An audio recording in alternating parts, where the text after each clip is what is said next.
Hii ni update ya hivi sasa juu ya kile kinachoendelea kule nchini Angola baada ya viongozi wa vyama vya kisiasa kushikiliwa ndani ya nchi hiyo, ambapo wamenyimwa kuendelea na safari yao walipokuwa wanaenda kushiriki mkutano wa vyama vya siasa, lakini pia wamenyang'anywa hati zao za kusafiria, ambapo Tundu Lissu ameweza kuandika kupitia ukurasa wake wa X na kuandika hivi: serikali ya Angola imezuia viongozi na wawakilishi zaidi ya 20 wa vyama mbalimbali vya siasa barani Afrika waliowasili Luanda mchana kwa ajili ya mkutano wa siku 2 wa vyama vya siasa uliokuwa ufanyike Benguela kuanzia kesho. Pamoja na mimi kuna makamu wa kwanza wa rais wa Zanzibar Mheshimiwa Othman Masoud Othmani na wajumbe wa ACT Wazalendo, rais wa zamani wa Botswana General Ian Khama, waziri mkuu wa Lesotho Moeketsi Majoro na viongozi waandamizi wa vyama vya siasa kutoka Afrika Kusini, DRC,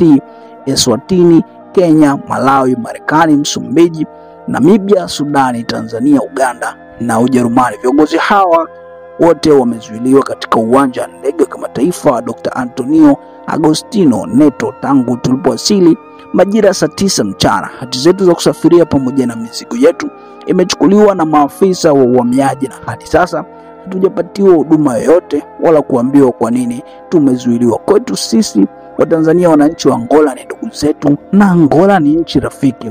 Sisi ndio tuliompa hifadhi ya kisiasa rais wa kwanza wa Angola Dr. Antonio Agostinho Neto na wapiganaji wake wa MPLA wakati wanaanza harakati za kupigania uhuru wao miaka mwanzoni ya 60. Tuliunga mkono kwa hali na mali wakati Angola ilipovamiwa na kukaliwa kwa mabavu na makaburu wa Afrika Kusini baada ya uhuru mwaka 75. Tulikuwa pamoja nao katika nchi za mstari wa mbele wa ukombozi wa Zimbabwe, Namibia, Afrika Kusini zilizoongozwa na baba wa taifa Mwalimu Nyerere. Tupo nao pamoja katika jumuiya ya maendeleo ya kusini mwa Afrika SADC.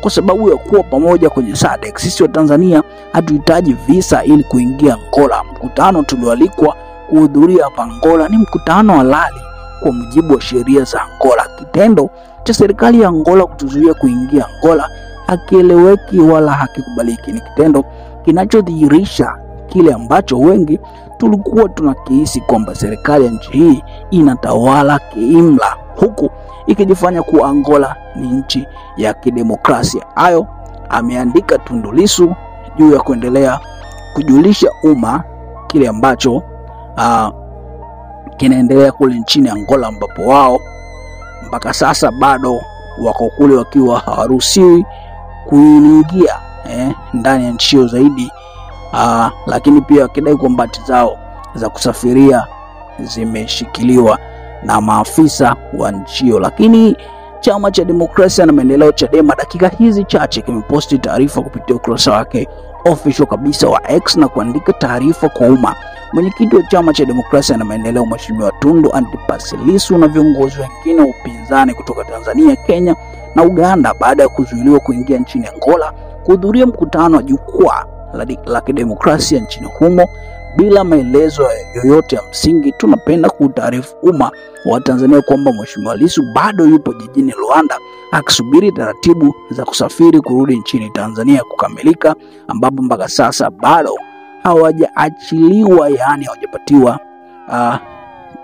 hawajapatiwa vibali vyao vya kusafiria. Tutaendelea kwa taarifu umma kila hatua ya jambo hili ili kujua ni nini hasa kilichojiri katika sakata hili. Imetolewa Ijumaa tarehe 14 Machi 2025 na hii hapa ni dakika chache tu, kama dakika 15 zilizopita ndio imeweza kuwekwa na Chadema. Taarifa hii hapa inaweka wazi kwamba bado viongozi ambao wako kule Angola akiwepo Tundu Lissu na viongozi wakuu wa ACT Wazalendo wako wakishikiliwa na maafisa ya usalama wa nchi hiyo, lakini bado nchi hiyo haijaweka wazi nini hasa kilipelekea kuwashikilia na kuwazuia kuendelea kuingia kwenye mkutano huo, kama kulikuwa kuna tofauti zozote ama kama kuna masharti ambayo wameenda tofauti nao. Lakini sisi tunakuahidi kufuatilia na kuletea hapa. Baki na sisi, hakikisha umesubscribe usipitwe na taarifa zetu. Hii ni Mseto Media, mimi naitwa Limo Grandson. Hakikisha umesubscribe, comment, like na kushare. Mseto Media, we connect everywhere.